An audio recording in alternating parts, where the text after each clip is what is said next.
So some of the fans have been saying that there's been not enough Cameron lately. Can you say that that will be changing pretty soon? Well, I think that I'm there. You know, I'm in there. I I'm hanging out. Yeah, I think that I have a good episode coming up where I get to do something really cool, and I have some really good scenes with Riley, and I've been waiting for that. You know, because I feel that Cameron has been building up and waiting for her moment with Riley for a while. So. I was really excited to do that work, and we had a really good time, me and Levin. The scenes with you and Riley are fascinating because you wonder, is there any emotion behind Cameron? Is there real jealousy, or is it just her programming? What do you think about that? Well, I play a bit of jealousy because, frankly, as an actress, I couldn't resist. I wanted the thing that happened with Cameron in the beginning of the second season was that she was damaged, and her programming has been failing her here and there, and I think that it's threatened her position with John. Her entire purpose in to exist is to protect John, and if something is keeping her from doing that to the best of her abilities, I think that she feels threatened.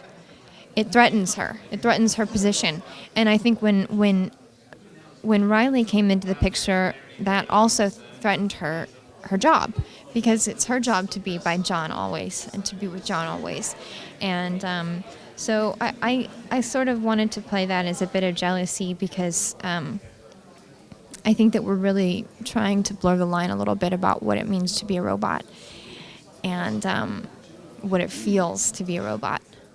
We've gotten some hints that John and Cameron's relationship in the future, older John, has gotten a little strange, that he's kind of isolated himself away with just Cameron. Have you asked Josh any questions about that, or have you thought about it yourself when you're playing her?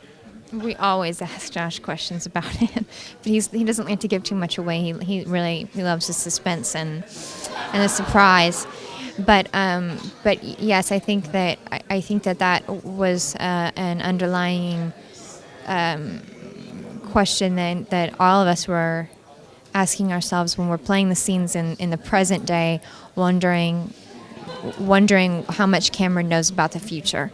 And I think that she did hint to John about their future together and how close they were, and I think that's really, really fascinating, really cool. You've gotten to do some really cool action on the show, flipping a car, for instance.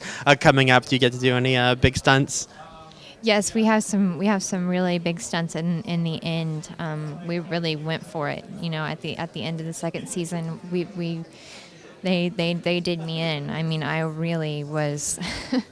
I can't even tell you how many outfits we destroyed. I mean, it was a big finale. Very memorable moment was when you stapled your own face shut. That's a pretty tough character. I read that first. I read that first episode over and over and over again. Josh wrote that.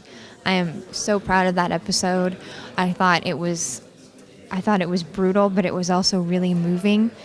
I remember there was this one passage towards the end, when he's thinking about burning Cameron's body, and the passage says she sits up from her Cadillac coffin, because it was an old Cadillac, and I felt like I was Dracula sitting up, and yet I was a princess. Like he reaches out his hand, and it's like she's stepping out of a carriage, and I just thought, we managed to turn a robot action story into some kind of romance too, and something of a fairy tale, and I'm really proud of Josh's vision